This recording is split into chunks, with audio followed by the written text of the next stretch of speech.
Now, if you guys would like to set this up with your TV, it's really, really easy. Anyways, what you guys need is your docking. So here is my dock. And the way this works on the back side, you're gonna open this up first of all.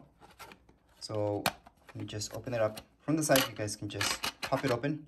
It just pops open just like that. You're gonna see an AC adapter, HDMI, and LAN. You do not need LAN. LAN, that's just for Ethernet. If you want faster internet on Nintendo Switch, you don't have to. HDMI, you do need that connection, and you do need the AC adapter. If you don't have that hooked up, it's not gonna work. Don't worry about your Nintendo. It's meant to work this way.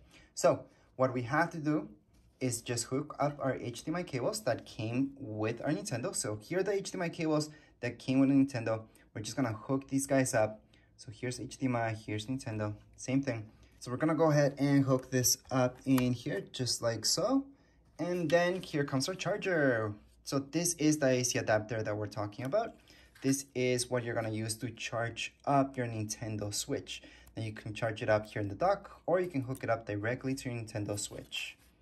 So right now, we're just gonna plug this in, like so. We're gonna run the cables through the side, just like you saw right now. They're just coming through the side, and we're gonna close this off. Do we have to close it off? No, you could just leave it open. It's no big deal. It's just gonna snap in, as you guys will hear right now. There we go. As long as it snaps in, you're good. So it should be nice and flush. Cables coming from the side.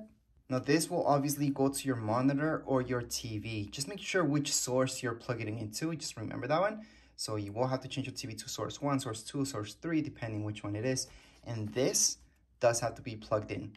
So make sure it's plugged in at all times when you want this to work with your TV, or else it's not gonna.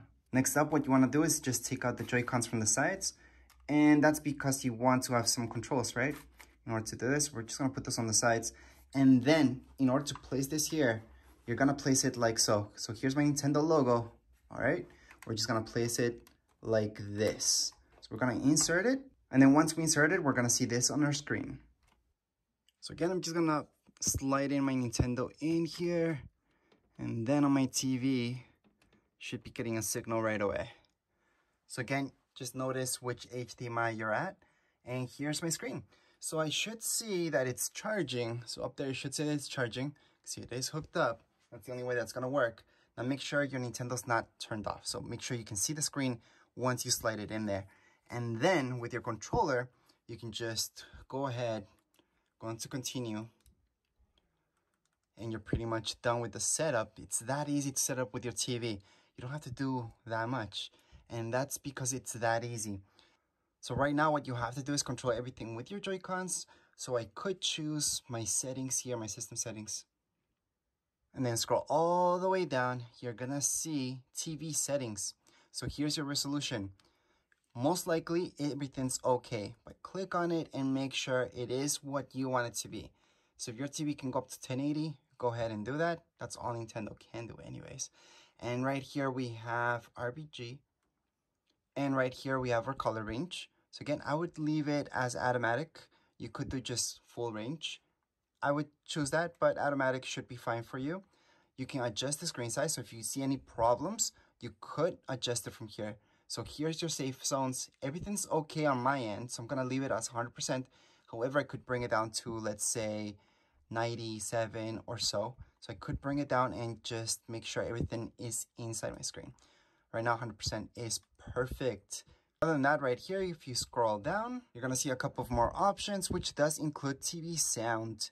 Now let me just show you that you could change it up to automatic, surround sound, or mono. It's really whatever your TV or monitor has that you should change this up to. For me, it's stereo, and stereo is fine. So it is that easy to set it up with your TV. Again, this will only work if your Nintendo is turned on. What does that mean? Well, let me just slide it out because you can do that. So right now I just slid it out. Yeah, it's very dark. Make sure the screen is on once you slide it in. Don't let it turn off on you. So then slide it in. You're gonna see, there we go, that your screen might just change up, and then it's supposed to load up the screen like you see right now. So in this case, oh, it's actually HDMI 2. I thought it was HDMI 1 for me. Anyways, automatically went to HDMI 2, so that was perfect in my case. If you can't find it, then change it up to whatever source your TV or your monitor has. But anyways, that would be it. That's how easy it is to set it up with your TV. If you guys have any questions, comments, you guys can write down here in comments area. Don't forget to subscribe and rate. Thank you.